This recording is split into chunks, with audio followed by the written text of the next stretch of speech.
அனைவருக்கும் வணக்கம். இந்த வீடியோல டு பிளஸஸ் வியஸ் ஷான் ஸ்ட்ரிக்லாண்டோட ரீமேட்ச் ஃபைட்டை பத்தி தான் பேச போறோம். சொன்ன மாதிரி இது ஒரு ரீமேட்ச் ஃபைட்டு. ஏற்கனவே 2 பேர் ஃபைட் பண்ணியிருக்காங்க. அந்த டைம்ல ஷான் ஸ்ட்ரிக்லாண்ட் தான் சாம்பியன். டு பிளஸஸ் 5 ரவுண்ட்ஸ் போய் வேற லெவல்ல டாமினேட் பண்ணி ஷான் ஸ்ட்ரிக்லாண்ட் வந்து அந்த டைட்டிலை வந்து எடுக்கிறான்.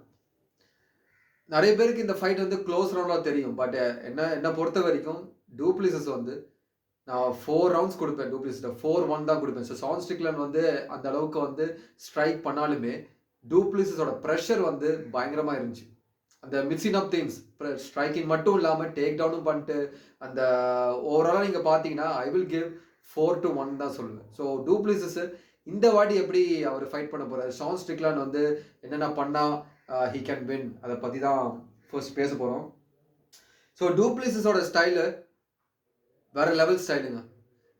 வெறும் ஸ்ட்ரைக்கர் மட்டும் இல்லை. பிகாஸ் டு பிளஸிஸால ஒவ்வொரு ஃபைட்டும் ஏன் ஜெயிக்க முடியும், ஏன் விட்டகர், அடசானியா, டேரன் டில், ஏன் இந்த மாதிரி ஃபைட்டர்லாம் ஜெயிக்க முடியுது அப்படின்னா வெறும் ஸ்ட்ரைக்கிங் மட்டும் இல்லை, ஸ்ட்ரைக்கும் பண்ண முடியுது, அதே சமயத்தில் டேக் டவுனும் பண்ண முடியுது, அதே சமயத்தில் டேக் டவுன் பண்ணி கிரவுண்ட் கண்ட்ரோலோ இல்லை கிரவுண்ட் ஸ்ட்ரைக்கோ எல்போஸோ இல்லை கியட்டின் அட்டம்ப்டோ இல்லை சோக் ஏதாவது ஒன்று பண்ண முடியுது.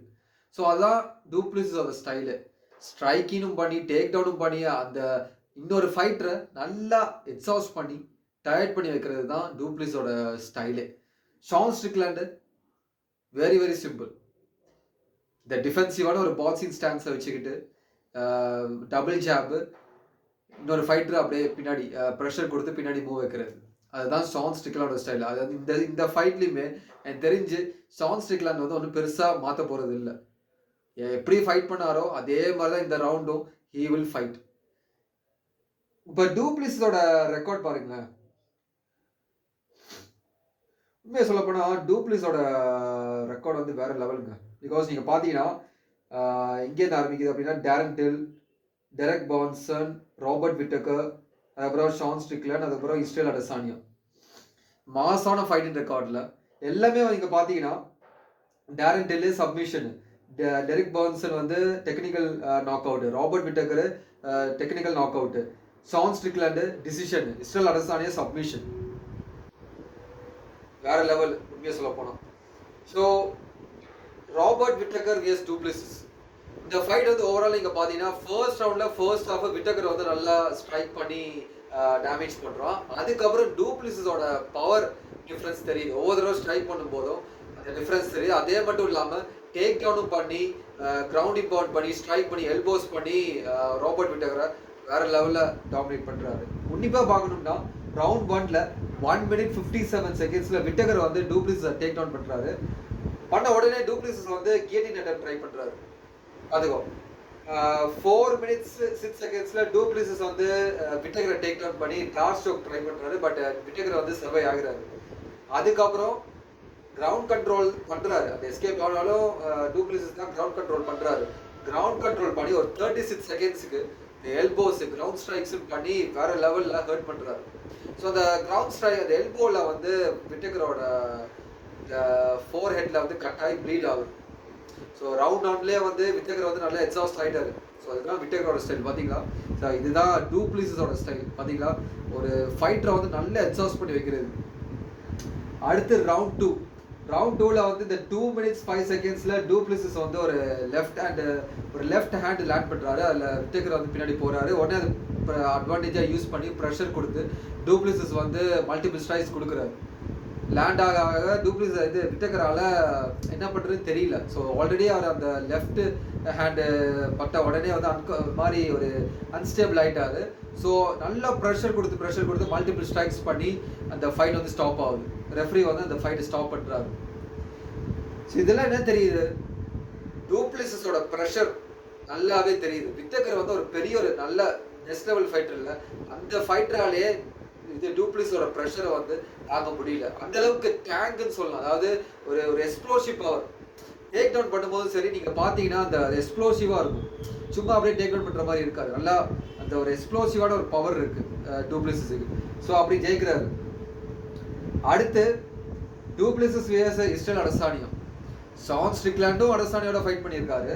பட் இதில் யார் நல்லா பண்ணா அப்படின்னு பார்த்தீங்கன்னா டு பிளஸிஸ் தான்.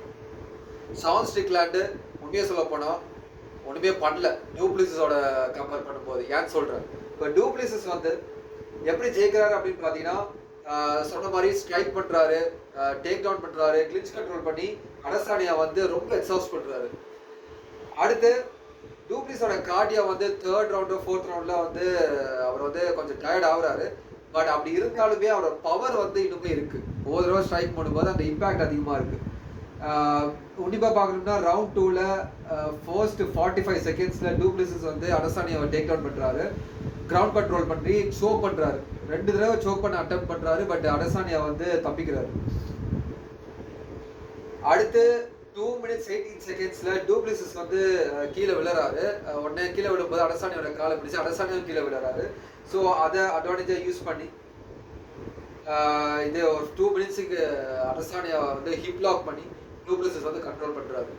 ஸோ இதெல்லாம் என்ன தெரியுது, கொஞ்சம் வித்தியாசமா இருக்குல்ல. டூப்ளிசிஸ் வந்து ஒரு ஸ்ட்ரைக்கர் மட்டும் இல்லாம ஒரு ஒரு ஆடட் போனஸ் மாதிரி அவர் வந்து ஹிப் லாக்கு, ஒரு ஒரு கிளின்ச் கண்ட்ரோலு, அந்த இன்னொரு ஃபைட்டரை வந்து என்னடா இது ஒரு ஒரு ஒரு ரிதம் இல்லை, இந்த ஃபைட்டரோட ஒரு அன்பிரடிக்டபிளா இருக்கே, அந்த மாதிரி ஒரு ஸ்டைல் மாதிரி தெரியுதா, அதான் டூப்ளிஸோட அட்வான்டேஜ்.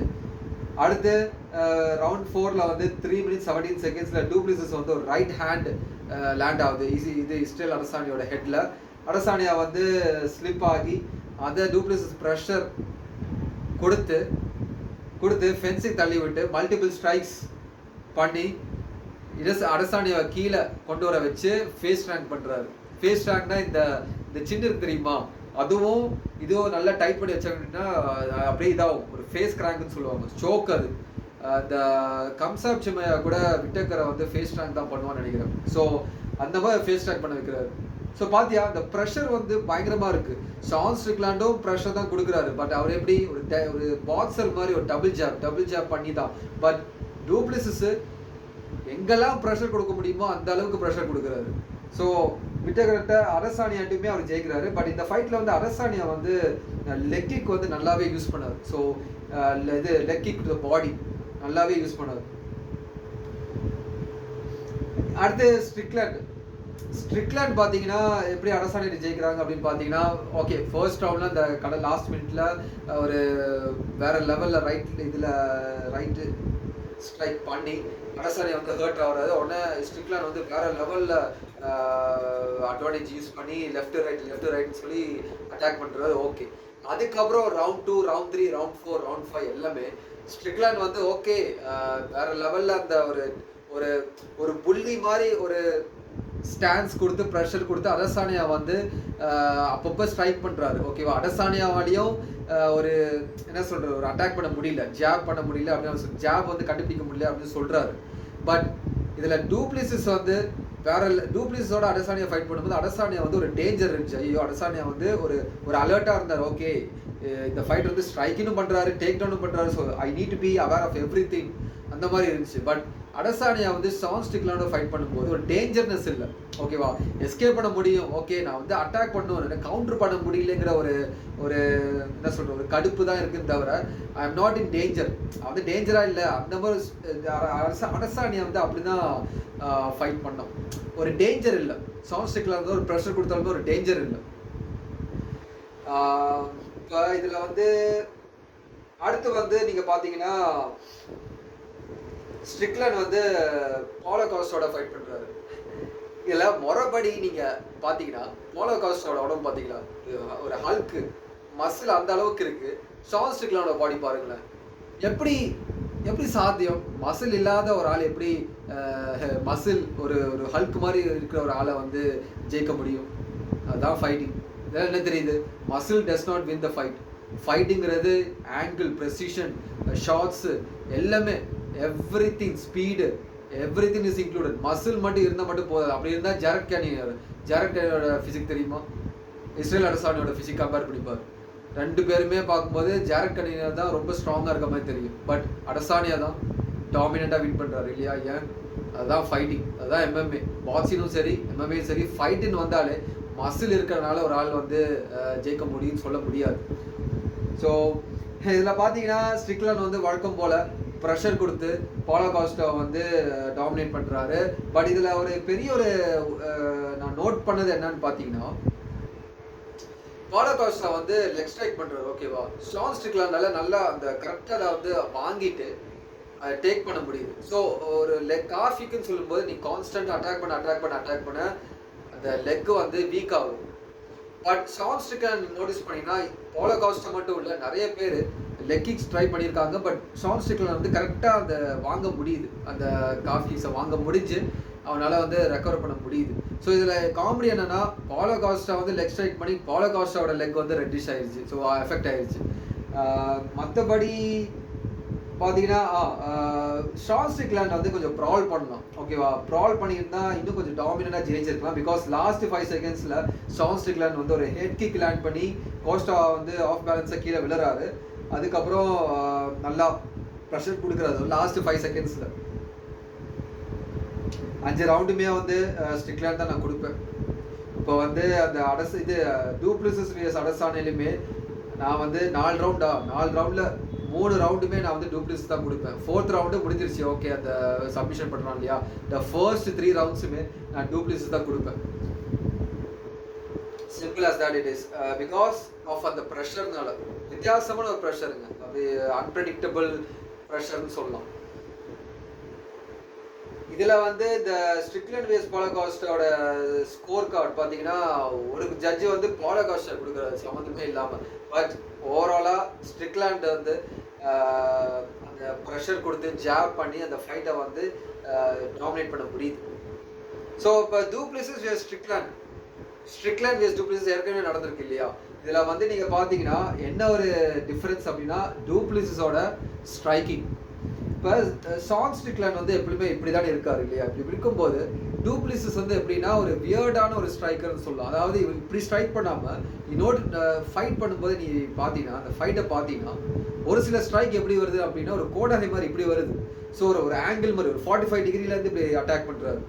ஸோ அப்படி அட்டாக் பண்ணும்போது ஷான் ஸ்ட்ரிக்லாண்டோட அந்த மேலே வந்து லேண்ட் ஆகுது. ஸோ அப்படி லேண்ட் ஆகுறதுனால நல்லாவே லேண்ட் ஆகி டேமேஜ் ஆகுது. ஸோ அதனால இந்த டிஃபென்ஸுங்கிற இதை வந்து யூஸ் இல்லாமல் போகுது. பிகாஸ் மேலேருந்து அட்டாக் ஆகுது இல்லையா? இப்படி அட்டாக் பண்ணால் he can counter. But Du Plessis வந்து இப்படி அட்டாக் பண்ணுறதுனால 45 டிகிரியில் அட்டாக் பண்ணுறதுனால டிஃபென்ஸை பிரேக் பண்ணி இது லேண்ட் பண்ண முடியுது. லேண்ட் பண்ணுற முடியறதுனால நீ பார்த்தீங்கன்னா ஷான் ஸ்ட்ரிக்லாண்ட் ஃபைட்டில் நீ பார்த்தீங்கன்னா ஷான் ஸ்ட்ரிக்லாண்ட் தான் இந்த இன்னொரு ஃபைட்டரை வந்து ப்ரெஷர் கொடுத்து அவன் பின்னாடி போக வைப்பான் இல்லையா? பட் இந்த ஃபைட்டில் பார்த்தீங்கன்னா டூப்ளிசிஸ் நல்ல டஃப் கொடுத்து அவன் ப்ரெஷர் கொடுத்து ஷான் ஸ்ட்ரிக்லாண்டை பின்னாடி போக வைக்கிறான். அதான் வேற லெவல். ஸோ என்ன ஆகுது அப்படின்னா, மற்ற ஃபைட்டரால் அந்த அட்டாக் பண்ண முடியல. பிகாஸ் அந்த டிஃபென்சிவ் போஸ்டர் இருக்கனால அவ்வளோ அந்த அளவுக்கு அட்டாக் பண்ண முடியல. பட் டூப்ளிசிஸ் ஒரு வியர்டான ஒரு ஸ்ட்ரைக்கிங் இருக்கனால அது அட்டாக் பண்ணி டூப்ளிசிஸ் இது ஷான் ஸ்ட்ரிக்லாண்டை வந்து பின்னாடி போக வைக்க முடியுது. அடுத்து இன்னொன்று, டூப்ளிசிஸ் வந்து லெக் கிக்ஸ் நல்லாவே யூஸ் பண்ணாரு. அதாவது ஹிப்பை மட்டுமே ஷான் ஸ்ட்ரிக்லாண்டோட ஹிப்பை மட்டுமே டார்கெட் பண்ணி லெக் கிக் நல்லா மல்டிபிள் ஸ்ட்ரைக் பண்ணி சக்ஸஸ்ஃபுல்லாக அதை வந்து லேண்ட் பண்ண முடிஞ்சிச்சு. பிகாஸ் ஒரு ஒரு ஒரு ஷீல்டு மாதிரி வச்சுருக்க ஒரு ஷான் ஸ்ட்ரிக்லாண்டோட ஸ்டைலை நீ எப்படி பிரேக் பண்ண, ஏதர் அன்ஆர்த்தடாக்ஸாக அன்பிரடிக்டபுளாக தான் அவனால் மூவ் பண்ண முடியும் இல்லையா? ஸோ லெக் கிக்ஸு, இந்த சொன்ன மாதிரி இது ஓவர் இது ஹெட் கிக்ஸு, அந்த மாதிரி ஸ்ட்ரைக்கிங் வச்சு தான் டூப்ளிசிஸ் வந்து ஜெயிக்க முடியும். சிம்பிளாக அப்படி தான் டிஃபென்ஸை பிரேக் பண்ணி, அதுவும் 4th ரவுண்ட்லலாம் இது ஷான் ஸ்ட்ரிக்லாண்டோட ஃபேஸ்லலாம் ப்ளீட் ஆயிடுச்சு. எப்படி இந்த மாதிரி வியர்டான ஒரு இது பண்ணி, அதுவும் இல்லாமல் டேக் டவுனும் 2 தடவை பண்ணியிருக்காரு. பட் அந்த அளவுக்கு இல்லைனாலும் அதெல்லாம் வந்து ஒரு ரிதமை பிரேக் பண்ணுறது. பிகாஸ் ஷான் ஸ்ட்ரிக்லாண்ட்லாம் வந்து மெஜாரிட்டி ஒரு ஸ்ட்ரைக்கர் இல்லை. அப்படி ஸ்ட்ரைக் பண்ணும்போது நீ டேக் டவுன் பண்ணுற, கிளின்ச் கண்ட்ரோல் பண்ணுற, எல்போ ஸ்ட்ரைக்ஸ் பண்ணுற, எங்கேருந்து நீ வெறும் லெக் கிக்ஸ் வருதா இல்லை ஸ்ட்ரைக்ஸ் பண்ணுறியா, எங்கே வருதுன்னு அன்பிரடிக்டபுளாக இருக்கும்போது டூப்ளிசிஸால் அட்வான்டேஜ் யூஸ் பண்ண முடியுது. சிம்பிள். நீ பார்த்தீங்கன்னா ரவுண்ட் 2ல் 4 minutes 7 seconds டூப்ளிசிஸ் வந்து ஷான் ஸ்ட்ரிக்லாண்டை டேக் டவுன் பண்ணுறான். அடுத்து ரவுண்ட் 4ல் வந்து 2 minutes 11 seconds ஸ்ட்ரிக்லாண்ட் வந்து டூப்ளிசிஸை லாக் பண்ணுறான். பட் டூப்ளிசிஸ் வந்து அந்த ஸ்ட்ரிக்லாண்டை வந்து லெக்கை அப்படி தட்டி விட்டு கீழே விட வச்சு ஒரு 30 seconds வந்து ஃபென்ஸில் கண்ட்ரோல் பண்ணுறான். அதுக்கப்புறமே 3 minutes 20 seconds டூப்ளிசிஸ் வந்து டேக் டவுன் பண்ணி ஒரு 40 seconds கண்ட்ரோல் பண்ணுறோம். ரவுண்ட் 5ல் லாஸ்ட் 30 seconds ஸ்ட்ரிக்லாண்ட் வந்து ப்ரால் பண்ணுறான். அப்படி ப்ரால் பண்ணும்போது டூப்ளிசிஸில் வந்து டாமினேட் பண்ண முடியுது. பார்த்துக்கோ. ஸோ ஷான் ஸ்ட்ரிக்லாண்ட் வந்து ரொம்ப ரிசர்வ்டாக இருக்கனால ஒரு கவுண்டர் ஸ்ட்ரைக்கும் பண்ண முடியல. உண்மையாக சொல்ல போனால் இது ஸ்டாட்ஸ் பார்ப்போமா? ஸ்டாட்ஸ் பார்த்தீங்கன்னா ஸ்ட்ரிக்லாண்ட் வந்து 157 ஸ்ட்ரைக்ஸ் லேண்ட் பண்ணியிருக்கான் ஹெட்டில் மட்டுமே. டூப்ளிசிஸ் வெறும் 81 தான். பார்த்துக்கோ. பாடி பஞ்சஸ் 10, டூப்ளிசிஸ் வந்து 32. பட் ஓவராலாக பார்த்தீங்கன்னா நான் சொன்ன மாதிரி ஸ்ட்ரைக்கிங் மட்டும் இல்லை, இந்த டேக் டவுன் டிஃபென்ஸ், ப்ரெஷர் அதெல்லாம் பார்க்கும்போது நான் 4 ரவுண்டுமே டூப்ளிசிஸ் தான் கொடுப்பேன். Because first round okay Strickland வந்து ஏதோ டேமேஜ் பண்ணா அப்படின்னு சொல்லி நான் கொடுப்பேன். பட் மற்ற 4 ரவுண்டுமே I will give it to Du Plessis வந்து டாமினேட் பண்ணுவேன்னே சொல்லலாம். பிகாஸ் ஸ்ட்ரிக்லாண்டால டிஃபென்சிவாக இருந்து கூட ஹர்ட் பண்ண வச்சான் இல்லையா? அந்த அளவுக்கு டூப்ளிசிஸோட ஸ்டைல் வந்து கொஞ்சம் வியர்டாக இருக்கனால அட்வான்டேஜ் யூஸ் பண்ணுறோம். ஸோ இதில் வந்து கீ பாயிண்ட்ஸ், டூப்ளிசிஸ் எப்படி இந்த ஃபைட்டை ஜெயிக்கலாம் அப்படின்னா, சொன்ன மாதிரி ஸ்ட்ரைக் பண்ணி டூப்ளிசிஸ் இது ஷான் ஸ்ட்ரிக்லாண்டை வந்து பின்னாடி போக வைக்கணும். ஸோ பின்னாடி போக வச்சு, அது மட்டும் இல்லாமல் நான் சொன்ன மாதிரி டூப்ளிசிஸ் வந்து ஒரு 45 டிகிரி ஸ்ட்ரைக் பண்ணுறாரு தெரியுமா? ஸோ அந்த ஸ்ட்ரைக்குமே யூஸ் பண்ணி இது ஷான் ஸ்ட்ரிக்லாண்ட் வந்து பின்னாடி போக வைக்கணும். Du Plessis has to control the face.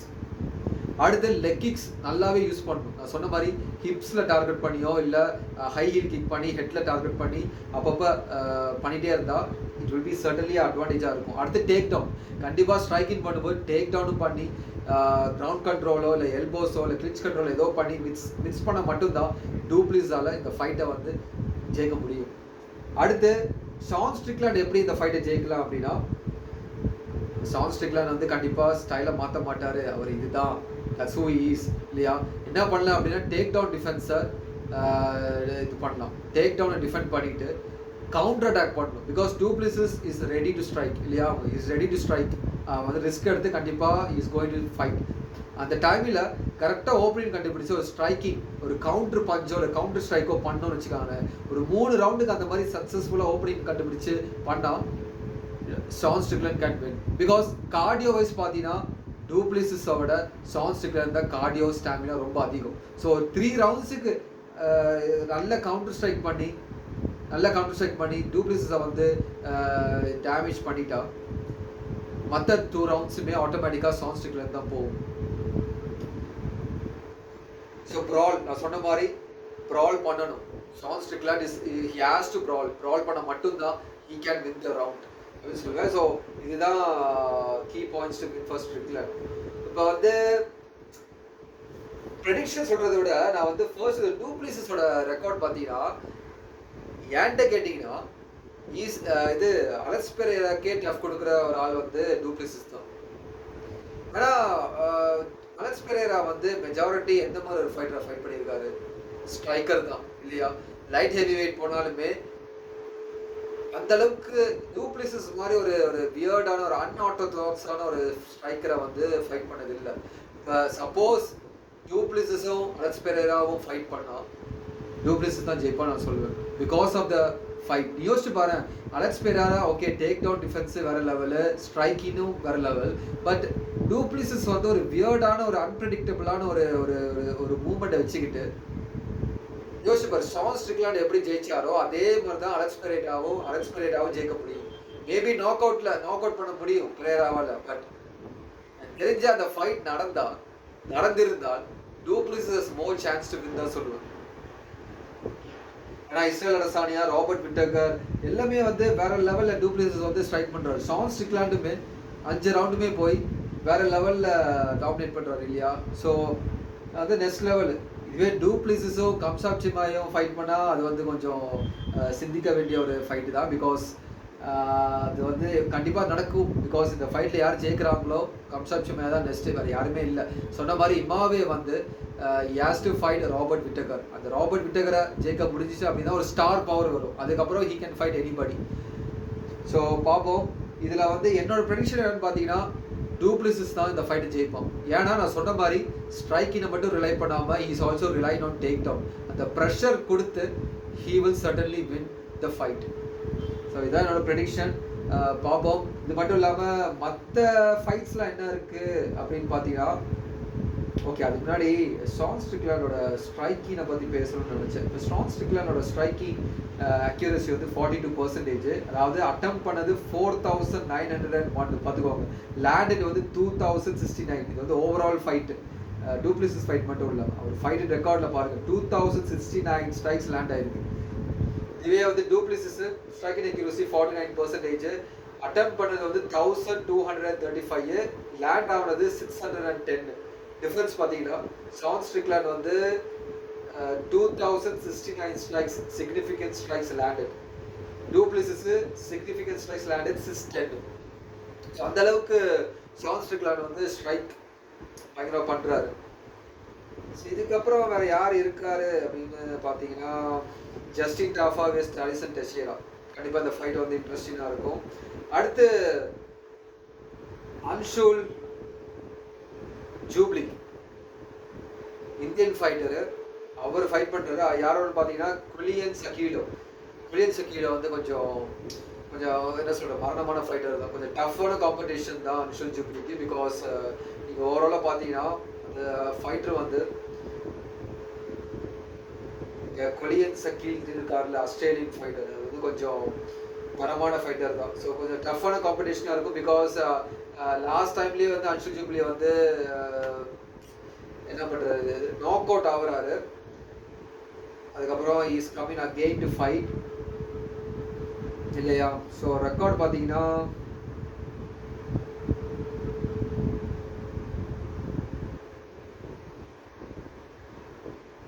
Anshul jubilee வந்து ஒரு ஃபைட்டு தான் தோத்துருக்காருன்னு நினைக்கிறேன். பார்த்துடலாம். ஆமாம், ஒரு 7 வின்ஸு. அதில் வந்து ஒரு ஃபைட், அதான் ரீசெண்டான லாஸ்ட் ரவுண்டு மைக் பிரீட்டன் கிட்ட நாக் அவுட் ஆகுறாரு. ஸோ அதுக்கப்புறம் அது எப்போ ஃபைட் பண்ண அப்படின்னா 2023. வா, 2 வருஷத்துக்கு அப்புறம் அவர் வந்து திருப்பி ஃபைட் பண்ணுறாரு. ஸோ பார்ப்போம். இதுக்கப்புறம் மெயின் ஈவெண்ட் அது நான் தெரில நல்லா இருக்குமா அப்படின்னு சொல்லிட்டு. பட் கண்டிப்பாக main event fight Du Plessis versus Sean Strickland வேற லெவலில் இருக்கும் போது பார்ப்போம்.